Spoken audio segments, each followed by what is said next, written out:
ప్రధానమంత్రి నరేంద్ర మోదీ గారి ప్రభుత్వం 12 సంవత్సరాలు పూర్తి చేసుకున్న సందర్భంగా ఈ మీడియా సమావేశం ఏర్పాటు చేయడం జరిగింది.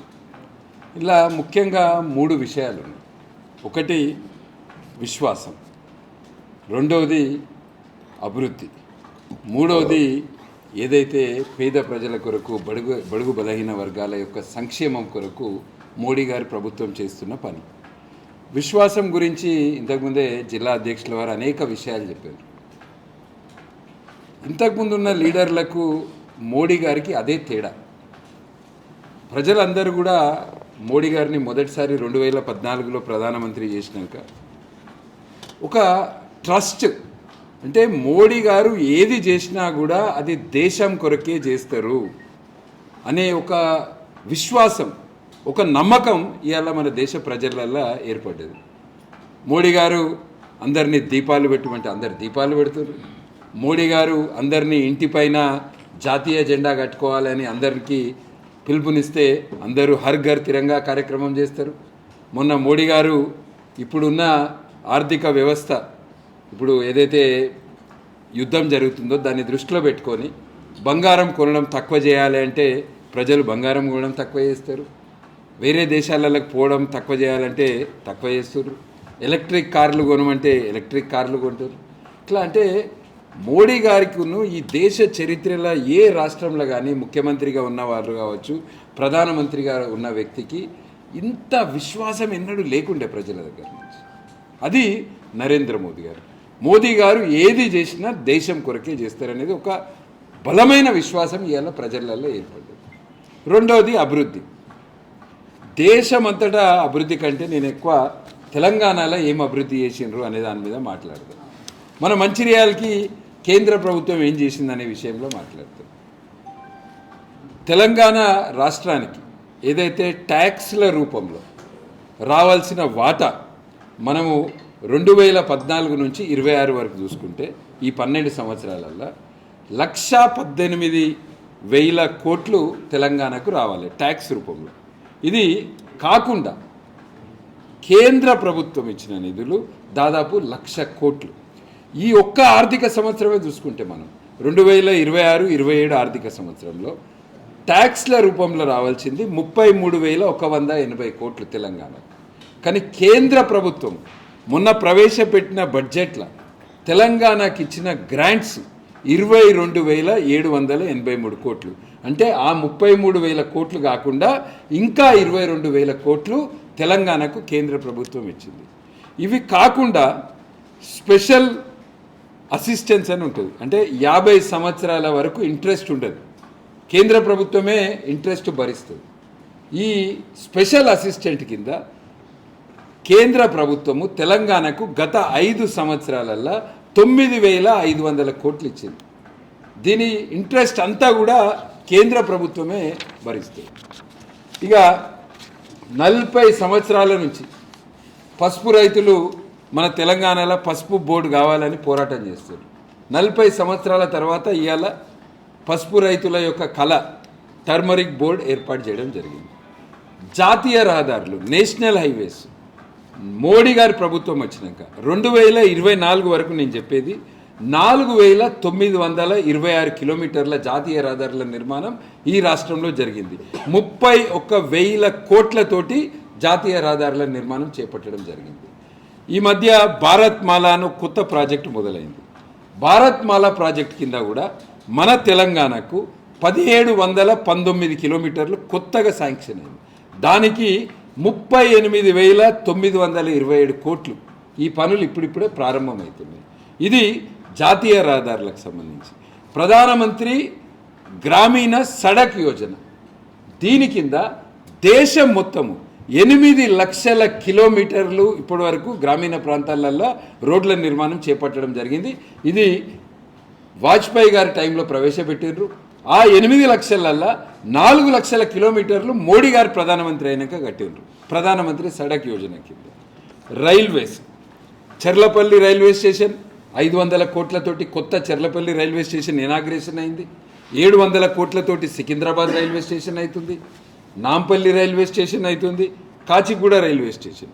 ఈ పెద్ద పెద్ద రైల్వే స్టేషన్లు కాకుండా ఒకటే సమయంలో తెలంగాణలో 40 కొత్త రైల్వే స్టేషన్ల పనులు జరుగుతాయి. దాంట్లో భాగంగా మన మంచిర్యాల అమృత్ భారత్ పథకం కింద ఆధునీకరణ, అంటే రైల్వే స్టేషన్లలో కూడా ఎయిర్పోర్ట్లో ఉన్న వసతులు ఉండాలని ఒక్కొక్క రైల్వే స్టేషన్కి దాదాపు 30 కోట్లు ఇచ్చారు. 40 రైల్వే స్టేషన్లలో అవుతున్నాయి ఇవాళ పనులు. ఇంకొక 2-3 నెలల్లో మన మంచిర్యాల రైల్వే స్టేషన్ కూడా ఇనాగ్రేషన్ అవుతుంది. 5 కొత్త వందే భారత్ ట్రైన్స్ ఇవాళ సికింద్రాబాద్ నుంచి బెంగళూరు, విశాఖపట్నం, నాగ్పూర్, తిరుపతి, విజయవాడ 5 కొత్త వందే భారత్ ట్రైన్స్ మన తెలంగాణకి ఇవ్వడం జరిగింది. కొత్త రైల్వే లైన్ల నిర్మాణం మహబూబ్ నగర్, నారాయణపేట్, సిద్దిపేట్ నుంచి సికింద్రాబాద్ వరకు, మనోహరాబాద్ నుంచి సికింద్రాబాద్ వరకు ఇట్లా కొత్త రైల్వే లైన్లు 2298 కిలోమీటర్ల కొత్త రైల్వే లైన్ల నిర్మాణము 33,000 కోట్లతోటి నిర్మాణం చేపట్టడం జరిగింది. 100% ఇవాళ ఎలక్ట్రిక్ మన రైల్వే లైన్స్ అన్నీ కూడా ఎలక్ట్రిఫికేషన్ అయిపోయినాయి 100% తెలంగాణలో. ఇది రైల్వేలకు సంబంధించిన. దీంతోపాటు హైదరాబాద్ సికింద్రాబాద్లో 13 కొత్త స్టేషన్లను జోడించి ఎంఎంటీఎస్ రైల్వేని ఇటు మీరు చూసుకుంటే సుచిత్ర, కొంపల్లి వరకు ఇట్లా 13 దిక్కుల మెట్రో మోడీ గారు 2017లో మెట్రో హైదరాబాద్ మెట్రో ప్రారంభించినాక కొత్తగా ఇంకా 69 కిలోమీటర్ల మెట్రో లైన్ కట్టడం జరిగింది. ఇట్లా రైల్వేస్ దాంట్లో ఎయిర్పోర్ట్స్కి సంబంధించి మనకు తెలుసు ఇప్పటివరకు మనకు శంషాబాద్లో ఒకటే ఎయిర్పోర్ట్ ఉండే, కొత్తగా వరంగల్ ఎయిర్పోర్టు, అదేవిధంగా ఆదిలాబాద్ ఎయిర్పోర్టు, ఈ 2 ఎయిర్పోర్ట్ల వరంగల్ది పని అవుతుంది, ఆదిలాబాద్లో ఇంకా శాంక్షన్స్ అప్రూవల్స్ కొరకు పెండింగ్ ఉన్నది. ఇట్లా దేశమంతా కూడా ఇన్ఫ్రాస్ట్రక్చర్ డెవలప్ చేస్తుంది. పెట్రోల్ని పైప్ల ద్వారా తీసుకెళ్తే ఫాస్ట్గా తీసుకెళ్ళచ్చు, అది పర్యావరణం కూడా మంచిది అని కొత్త పైప్ లైన్ కడుతున్నారు. నాగ్పూర్ నుంచి విజయవాడ వరకు పెట్రోలియం కొరకు పైప్ లైన్ ఇస్తున్నారు. ఇది 425 కిలోమీటర్ల పొడుగు పైప్ లైన్. దీనికి 1940 కోట్లతోటి కడుతున్నారు. ఇది నాగ్పూర్ నుంచి విజయవాడ వరకు ఒక కొత్త ఎకనామిక్ కారిడార్ డెవలప్ అవుతుంది. ఈ నాగ్పూర్ విజయవాడ ఎకనామిక్ కారిడార్లో భాగంగానే మన మంచిర్యాల నుంచి ఇటు వరంగల్ విజయవాడ వరకు కొత్త జాతీయ రహదారి నిర్మాణం చేపట్టడం జరుగుతుంది.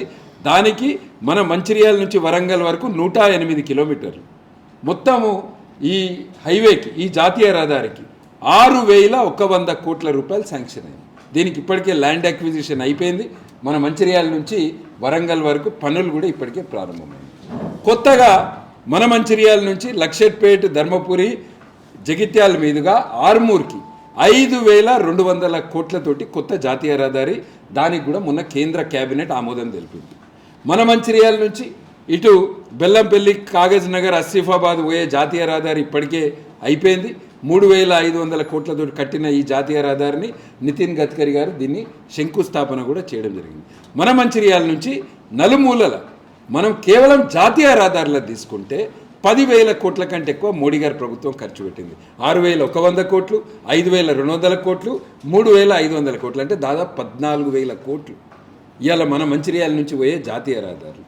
ఇట్లా మోడీ గారి ప్రభుత్వం ఎయిమ్స్, బీబీ నగర్, చాలాసార్లు పేద ప్రజలు మన దగ్గర హైదరాబాద్లో కార్పొరేట్ హాస్పిటల్కి పోయి మన మంచిర్యాల ప్రజలు ట్రీట్మెంట్కి పోతారు, లక్షల రూపాయల బిల్లులు అవుతున్నాయి. ఎయిమ్స్ బీబీ నగర్ 1,350 కోట్లతోటి మోడర్న్ ఫెసిలిటీస్ తోటి అలా కట్టారు. ఎవ్వరు కూడా అక్కడికి ట్రీట్మెంట్కి పోతే ఫ్రీగా ట్రీట్మెంట్ అవుతుంది. ఎయిమ్స్ బీబీ నగర్ 1,350 కోట్లతోటి. దేశం మొత్తం మీద 28 నవోదయ పాఠశాలలు వస్తే కొత్తగా, అందులో 7 నవోదయ పాఠశాలలు మన తెలంగాణకు వచ్చింది. ఇది నరేంద్ర మోదీ గారి ప్రభుత్వం చేస్తున్న పని. ఇట్లా ఇంకా అనేక విషయాలను ఒక చిన్న ఉదాహరణ చెప్తా మీకు. 2014-15 రైల్వే బడ్జెట్ తెలంగాణకు 258 కోట్లు. 2014-15 తెలంగాణకు రైల్వే బడ్జెట్ 258 కోట్లు. 2025-26 ఇదే రైల్వే బడ్జెట్ మన తెలంగాణ రాష్ట్రానికి 5,336 కోట్లు. అంటే 20 టైమ్స్, 20 సార్లు పెరిగింది ఒక రైల్వే బడ్జెట్. ఇది నరేంద్ర మోదీ గారి ప్రభుత్వం మన తెలంగాణకి ఇస్తున్నది. ప్రజా సంక్షేమంకి సంబంధించి రేషన్ బియ్యం కావచ్చు, ఆయుష్మాన్ భారత్ కార్డులు కావచ్చు. మన తెలంగాణలో ఆయుష్మాన్ భారత్ చక్కగా అమలు కాలేదు. గతంలో ఉన్న ప్రభుత్వం దీన్ని పట్టించుకోలేదు, హాస్పిటల్స్ అందుకనే తీసుకుంటలేవు. కానీ తెలంగాణలో 82 లక్షల ఆయుష్మాన్ భారత్ కార్డ్స్ ఇష్యూ చేయడం జరిగింది. తెలంగాణలో ప్రధానమంత్రి కిసాన్ సమ్మాన్ నిధి కింద తెలంగాణలో 30 లక్షల మంది రైతులకు వాళ్ళ ఖాతాలలో 6,000 రూపాయలు పడుతున్నాయి. గరీబ్ కళ్యాణ్ యోజన ఏదైతే 5 కిలోల రేషన్ బియ్యం ఉందో మన తెలంగాణలో 1,92,00,000 మందికి 5 కిలోల రేషన్ బియ్యం కేంద్ర ప్రభుత్వం ఇస్తుంది. తెలంగాణలో ఉజ్వల యోజన కింద ఎల్పిజి కనెక్షన్స్ 11.8 lakhs కుటుంబాలకు ఇవ్వడం జరిగింది. ఇట్లా తెలంగాణలో కూడా జన్ధన్ ఖాతాలు మన తెలంగాణలో 1,32,00,000 జన్ధన్ ఖాతాలు తెరవడం జరిగింది. ముద్రా యోజన కింద లోన్స్ తెలంగాణకు 86,000 కోట్ల రూపాయలు ఇవ్వడం. అంటే ఒకవైపు అభివృద్ధి, ఇంకోవైపు పేద ప్రజల యొక్క సంక్షేమం కొరకు నరేంద్ర మోదీ గారి ప్రభుత్వం పనిచేస్తుంది. ఇటీవల మన పెద్దపల్లి ఎంపీ గడ్డం వంశీకృష్ణ గారు కేంద్ర ప్రభుత్వం మన మంచిర్యాలకి ఏమిచ్చింది, ఇక్కడున్న బీజేపీ వాళ్ళు ఏం చేసిరని కొంచెం అహంకారంగా, సరి అయిన పదజాలం వాడకుండా అహంకారంగా మాట్లాడడం జరిగింది. దానికి నేను కొన్ని మీకు చూపిస్తా. ఇది 2019లో వాళ్ళ నాన్న వివేక్ వెంకటస్వామి గారు భారతీయ జనతా పార్టీలో చేరినాక 2 నెలలకి 2019లో అప్పుడున్న ఆరోగ్య శాఖ మంత్రి హర్షవర్ధన్ గారిని దేశంలో ఉన్న ప్రతి జిల్లాకు మెడికల్ కాలేజ్ ఇస్తున్నారు, మన మంచిర్యాలకి మెడికల్ కాలేజ్ కావాలని మొట్టమొదట అడిగింది మా మంచిర్యాల బీజేపీ పార్టీ నాయకులు, కార్యకర్తలు. మేమిద్దరం వెళ్ళి హర్షవర్ధన్ గారికి మంచిర్యాల మెడికల్ కాలేజ్ గురించి ఇచ్చిన ప్రపోజల్ ఇది. 2019లో నితిన్ గడ్కరీ గారిని కలిసి మన మంచిర్యాలలో జాతీయ రహదారుల గురించి, మనకున్న రోడ్స్ సమస్య గురించి 2019లో వివేక్ వెంకటస్వామి గారు అరవింద్ ధర్మపురి గారితో కలిసి మన మంచిర్యాల నుంచి నిజామాబాద్ వరకు జాతీయ రహదారి గురించి జరిగిన చర్చలు. మళ్ళా NH63 గురించి వంశీ గారు రాజకీయాలకు రాకముందే, పోటీ చేయకముందే 2023లో NH63 అలైన్మెంట్ కొరకు అప్పుడు మళ్ళీ నితిన్ గడ్కరీ గారిని 2023లో కలవడం జరిగింది. ఇది మాజీ ఎంపీ వెంకటేష్ నేత గారితో మళ్ళీ నితిన్ గడ్కరీ గారిని కలిసి ఇదే NH63 జాతీయ రహదారి గురించి ఢిల్లీలో. ఇట్లా అనేక విషయాలు ఉన్నాయి. ఇది ఇక్కడ మనం చూసుకుంటే ఇదే NH63 గురించి ఆరోని మన హైదరాబాద్లో వెంకటేష్ నేత గారిని కలిసినాయి. ఇవన్నీ కూడా మన ఎంపీ గారి కొరకు చెప్తాను నేను. ఇది సేమ్ మళ్ళీ NH63 గురించి. ఒక్క NH63 గురించి ఎన్నిసార్లు కలవడం జరిగిందో చూడండి మీరు. 2019లో మొదలు పెడితే దాని గురించి కలిసినాం. ఇది కిషన్ రెడ్డి గారిని కలిసింది వందే భారత్ ట్రైన్ గురించి. మంచిర్యాల వందే భారత్ ట్రైన్ అనేది మీరు నవ్వుతారు. వందే భారత్ ట్రైన్ మొట్టమొదటి వందే భారత్ ట్రైను సికింద్రాబాద్ నుంచి తిరుపతికి ప్రవేశపెట్టినప్పుడు, అప్పటివరకు ఇంకా సికింద్రాబాద్ నాగ్పూర్ వందే భారత్ ట్రైన్ ఎక్కడ రాలేదు. ప్రవేశపెట్టినప్పుడు భవిష్యత్తులో మన మంచిర్యాలకు కూడా వందే భారత్ ట్రైన్ కావాలి, సికింద్రాబాద్ నుంచి నాగ్పూర్కి పోయే వందే భారత్ ట్రైన్ ఉంటే ఈ లైన్లో కూడా ప్రజలకు ఉపయోగపడుతుంది, మంచిర్యాలకి స్టాప్ కావాలని ఇది 2023 మే అశ్విన్ వైష్ణవ్ రైల్వే మంత్రి గారికి రాసిన ఉత్తరం. 2023లో ఇక్కడ వందే భారత్ ప్రవేశపెట్టండి, మా మంచిర్యాలకి స్టాప్ ఇవ్వండి అని. ఇట్లా చూసుకుంటే ఇది అశ్విన్ వైష్ణవ్ గారిని కలిసింది. అప్పుడు పార్లమెంట్ సమావేశాలు జరుగుతున్నాయి. ఇది రైల్వే బోర్డు చైర్మన్ గారిని కలిసినాయి. ఇవన్నీ కూడా ఆయన ఎంపీ కాకముందే, నేను చూపించేటి అన్నీ కూడా ఆయన ఎంపీ కాకముందే. ఇవన్నీ ఆయన ఎంపీ అయినాక చూపించలేము. ఇవన్నీ ఇవి మన హైదరాబాద్లో రైల్వే GM గారిని కలవడం. అయితే వందే భారత్ వచ్చింది, మన రూట్కి వందే భారత్ వచ్చింది. వచ్చిన వందే భారత్కి రామగుండం స్టాప్ ఇచ్చారు, మంచిర్యాలకి స్టాప్ ఇవ్వలేదు. ఏమంటారంటే మంచిర్యాలు రామగుండం పక్క పక్కకే ఉన్నాయి కదా, 2 స్టాపులు ఎందుకని అంటారు.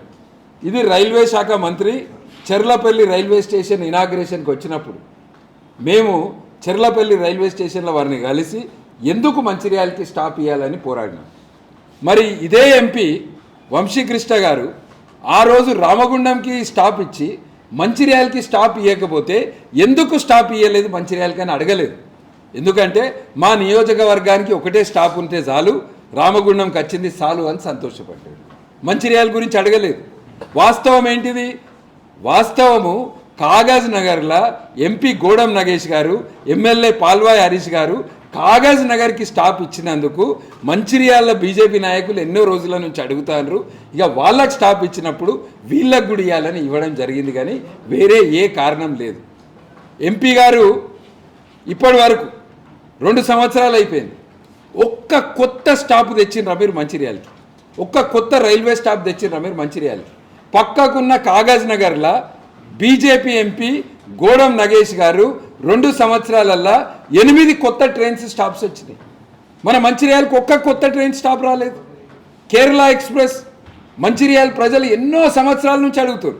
నేను మిమ్మల్ని అడుగుతున్నా, మరి మీరు అన్ని పనులు చేయించుకొచ్చినప్పుడు కేరళ ఎక్స్ప్రెస్ స్టాప్ కూడా మంచిర్యాలకి తీసుకురండి. మీరు తీసుకురారు, ఎందుకంటే మీ నియోజకవర్గంలో రామగుండం స్టాప్ ఉంది. మన మంచిర్యాలు పెద్దపల్లి ఈ 2 జిల్లాలను అనుసంధానం చేయడానికి గత ప్రభుత్వము అంతర్గాం దగ్గర బ్రిడ్జ్ కట్టడానికి 165 కోట్లు శాంక్షన్ చేసి పనులు ప్రారంభిస్తే మీ రాష్ట్ర ప్రభుత్వం, కాంగ్రెస్ రాష్ట్ర ప్రభుత్వం వచ్చి ఆ బ్రిడ్జ్ను క్యాన్సిల్ చేసింది. మరి మీరే ఎంపీ, ఇటు మంచిర్యాల ఆదిలాబాద్ మంచిర్యాల పెద్దపల్లి ఈ 2 జిల్లాలను కూడా అనుసంధానం చేసే బ్రిడ్జ్ రద్దు అయితే, మీ ప్రభుత్వం రద్దు చేస్తే మీరెందుకు మాట్లాడలేదు? మీరెందుకు స్పందించలేదు?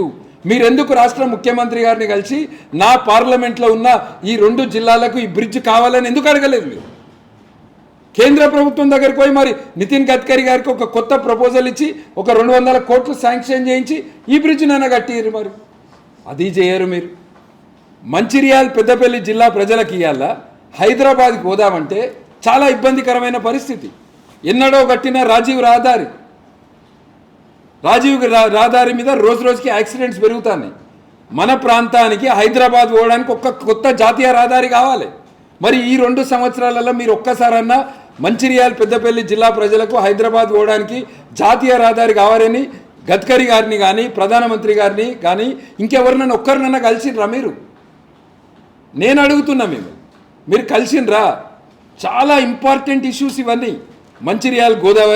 మంచిర్యాల పెద్దపల్లి మధ్యలో గోదావరి మీద వంతెన, మంచిర్యాల నుంచి హైదరాబాద్కి జాతీయ రహదారి, మంచిర్యాల రైల్వే స్టేషన్లో Kerala super fast express stop కావచ్చు, ఇంకా కొత్త ట్రైన్స్ స్టాప్స్ కావచ్చు. ఏ విషయంలో కూడా మీరు 2 సంవత్సరాలలో ఏమీ చేయలేదు. బీజేపీ ఎంపీ లేడు ఇక్కడ. గతంలో బీఆర్ఎస్ ఎంపీ ఉన్నాడు, ఇప్పుడు 2 సంవత్సరాల నుంచి కాంగ్రెస్ ఎంపీ ఉన్నాడు. అయినప్పటికీ మాజీ ఎంపీలు, అప్పుడు వివేక్ వెంకటస్వామి గారు కావచ్చు, ఇప్పుడు వెంకటేష్ నేతా గారు కావచ్చు, వీళ్ళని పట్టుకొని మేము బీజేపీ నాయకులం పోతున్నాం. నువ్వు ఇక్కడ ఎన్నికైనా ప్రజాప్రతినిధివి, నీ పైన బాధ్యత ఉన్నది. ఇది మీరు చేయాల్సింది. కానీ వట్టిగానే బీజేపీ నాయకులను విమర్శించడము, బీజేపీ నాయకులు గెలిచి చూపిమని అనడము. నేను నీ అంత అదృష్టవంతుని కాదు వంశీ. మా తాత వెంకటస్వామి కాదు, మా నాన్న వివేక్ గారు కాదు. నేను కింద స్థాయి నుంచి నా స్వంతగా పైనకు వస్తున్నా. నేను కష్టపడి రాజకీయంలో పైనకు వస్తున్నా. మీ కుటుంబం లెక్క నీకు అదేదో ఇంగ్లీష్లో అంటారు బార్న్ విత్ గోల్డెన్ స్పూన్ అని, నోట్లో పెట్టి లేదు నాకు బంగారు చెంచా. నేను అట్లా పుట్టలేదు. నువ్వు మా బీజేపీ కార్యకర్తలు ఏదో 1-2 నియోజకవర్గాలలో కొంచెం ఎంపీ ఎలక్షన్లలో మీకు మెజారిటీ ఎక్కువ వచ్చినాయి, కానీ మొన్ననే మా బీజేపీ కార్యకర్తలు ఎంపీ ఎలక్షన్లలో సుక్కలు చూపుతుండేది. కోట్ల రూపాయలు ఖర్చు పెట్టినవు. ఎమ్మెల్యేలు నీ పక్కకు ప్రెస్ మీట్లో కూర్చోనంటే ఒక్కొక్క ఎమ్మెల్యేకు 10 కోట్లు ఇచ్చినావు. నువ్వు ఇస్తే నీ పక్కకు ప్రెస్ మీట్లో కూర్చున్నారు ఎమ్మెల్యే. విచ్చల విడిగా కోట్ల రూపాయలు ఖర్చు పెడితే నువ్వు గెలిచినావు. ఇది మీరు తెలుసుకోవాలి. మిమ్మల్ని ప్రజలు ఎన్నుకున్నారు. ఇంకా 3 సంవత్సరాలు ఉన్నాయి. నేను చెప్పిన సమస్యలు అర్జెంటుగా మంచిర్యాల నుంచి పెద్దపల్లికి అంతర్గాం దగ్గర గోదావరి మీద బ్రిడ్జ్ కావాలి, మంచిర్యాల నుంచి హైదరాబాద్కి జాతీయ రహదారి కావాలి. మేము కూడా వస్తాం మీ ఎంబడి. పోదాం రండి, గడ్కరీ గారి దగ్గరికి పోదాం, ఇంకా కేంద్ర మంత్రుల దగ్గరికి పోదాం. మన మంచిర్యాలకి హైదరాబాద్కి జాతీయ రహదారి కావాలి, కొత్త ట్రైన్ స్టాప్స్ కావాలి. మన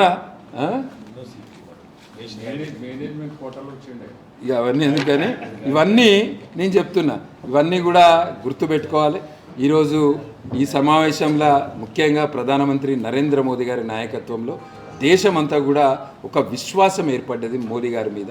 మోడీ గారి ప్రభుత్వము తెలంగాణకు 1000 కోట్ల రూపాయలు, లక్షల కోట్ల రూపాయలు ఇవాళ తెలంగాణకు ఇచ్చింది.